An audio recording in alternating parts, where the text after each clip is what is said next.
Hi, welcome to Nav's Comics. Hope you survived the experience. So, I don't get many comics shipped to me of late, other than my monthly haul. However,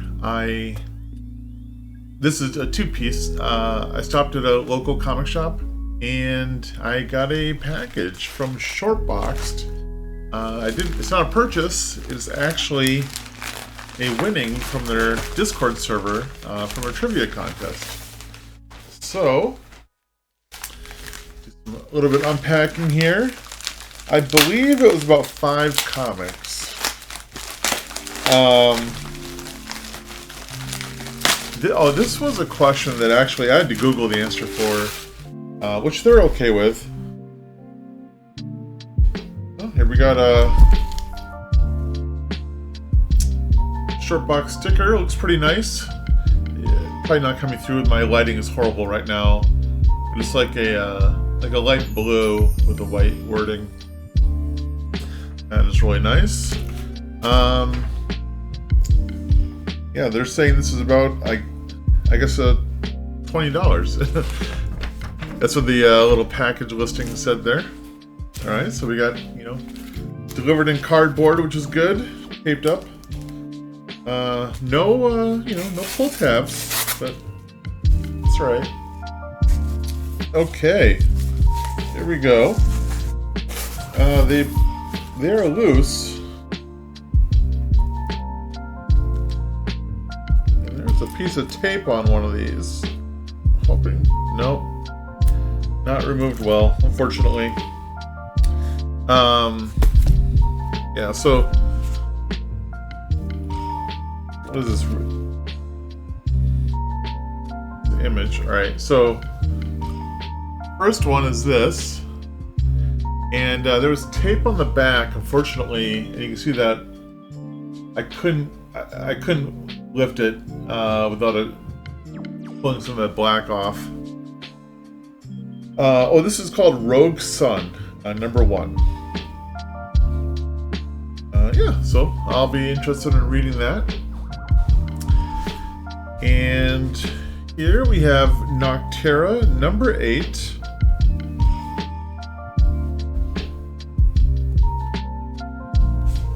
And Adventure Man number 8. I was reading Adventure Man towards the start, and then I ended up stopping. I really enjoy this Terry Dodson artwork, but I just, I'll read this, but it just wasn't enough to have me keep buying it. All right, here we have The Walking Dead Deluxe, issue 34. So I believe this is the colorized version of the series. I don't know if this is just a reprint of number 34 that's colorized, or is it like a couple issues? I have no idea. So, all right, and then lastly we have The Magic Order 2, number 5. So that's cool. Now, however, I'm very happy to have this. I was expecting 2 other things. There's a winning I got before this, and then I had an email about getting a free shirt that I haven't heard about. So, yeah, maybe I'll reach out to them and ask them about that. So, that is a winning from Shortbox. So they sell slabs through an app. It's pretty cool. That's where I got my Ultimate Fallout 4.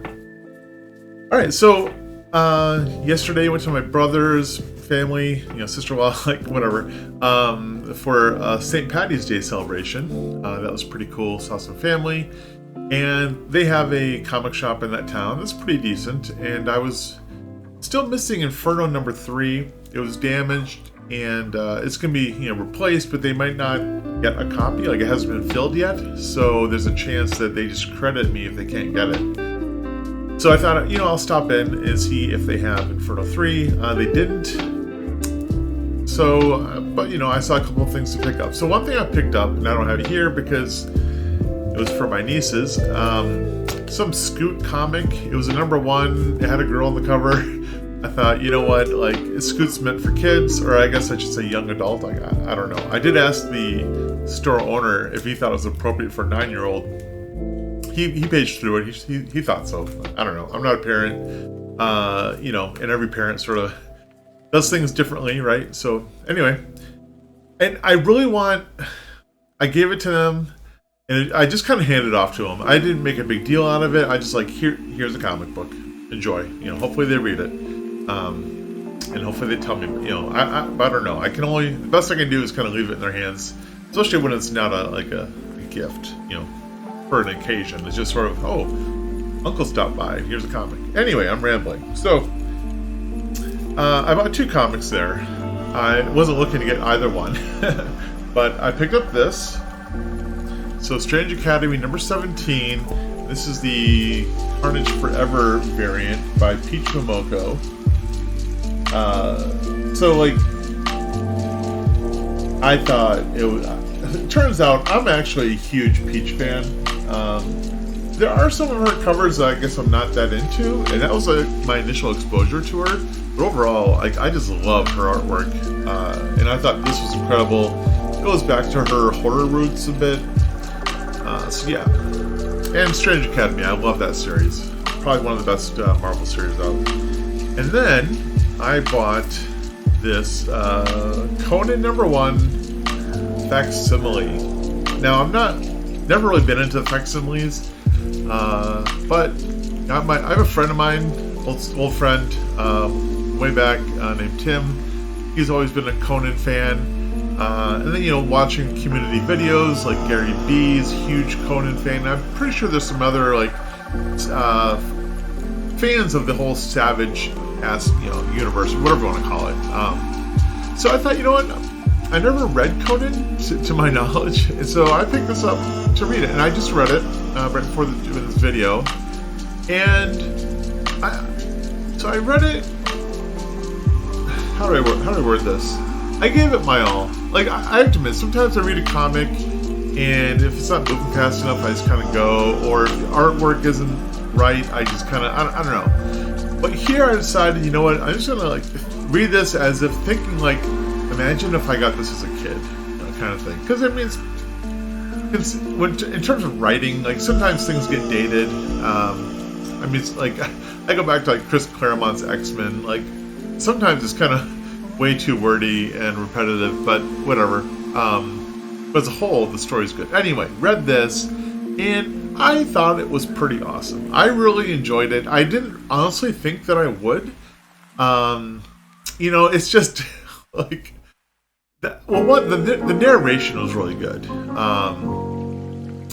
I guess there's moments where I didn't think it was top-notch literature writing, but it was still really enjoyable, and the artwork went along with it pretty well. I was a little surprised that it was, and maybe not because of the 70s, but there's not blood, it's not visceral at all, but it's interesting, and the main character, Conan, is really just I'm a youthful warrior, and pay me money, you know what I mean?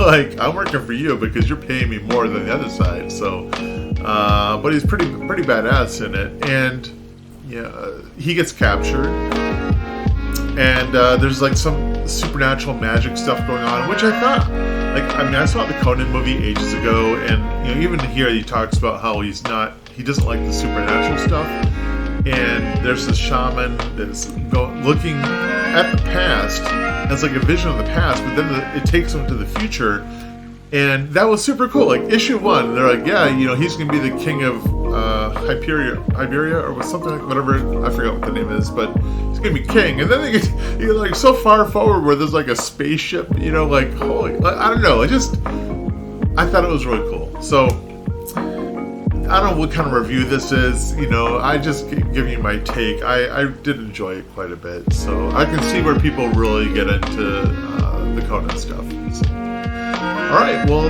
that is it. So thank you so much for watching, and yeah, let me know what you thought. Remember to hit that like button, subscribe if you enjoyed this. Sorry about my, this face is pure white because my lighting situation is really bad. But, it is what it is. And, I'm probably not even supposed to point that out, but, whatever. Just doing this for fun, so. Alright, thank you so much for watching, and I hope to see you see you soon. Take care. Bye-bye.